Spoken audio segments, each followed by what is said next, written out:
गोटे गाँटीए एपरि एक स्थान थिला जोठारे परिवहनर एकमात्र माध्यम थिला डंगा। कारण मझिरे एक नदी थिला एवं अन्य कौन रास्ता नथिला। थरे से गाँव में महामारी व्यापीगला एवं अनेक लोकों मृत्यु है। प्राय समस्त लोक सेठारु चलीगले। एबे केवल किछि लोक बाकी थिले एवं जड़े नाविक गाँ को आसी कहिले जे से एहा परे आउ आसीबे नाही। जी आसीबाकु चाहुचंती से आसंतु। प्रथमे जड़े भिखारी आसी कहला, मो पाखरे दबा पई किछि नाही, मते तुम सांगरे नै जाओ, भगवान तुमको आशीर्वाद करिवे। नाविक जनक जड़े भद्र लोक थिले। से कहले, एठारे अपेक्षा कर, जदि जागा बाकी रहिबो तेबे मु तुमको नै जिवि। धीरे धीरे संपूर्ण डंगाटी भर्ती होईगला एवं केवल गोटे जगह बाकी रहिला।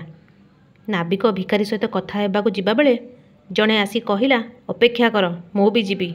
यही स्वर थिला जमीदारंगर, जार धन संपत्तिर लोभ एवं आसक्ति तांकु तांको परिवार को त्याग करने को बाध्य करथिला।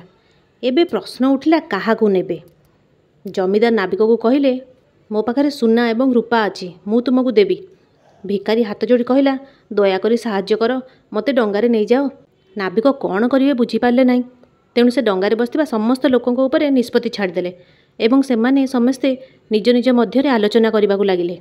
एठारे जमीदार निज धन सहित समस्त को प्रलोभित कर चलथिले एवं भिखारी को कहले, एसबू नहीं जाओ, मु तुमको निवेदन करुछि, मते जीवाकू दियो।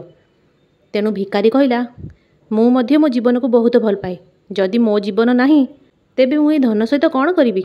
तेणु समस्ते मिसी निष्पत्ति नेले जे एही जमीदार आज पर्यंत केवल शुद्ध उपरे शुद्ध नहीं आमको लुटिछंती एवं आमर जमी तांको नामरे करिछंती। एही सब आलोचना करी शेषरे राजी हेले जे एही भिखारी सबुबले आमठारु टंका मागुथला, किंतु बदଳରେ से आमको बहुत आशीर्वाद देइथिला एवं एहीपरि भाबरे भिखारी को सेमानक सहित नहीं गले।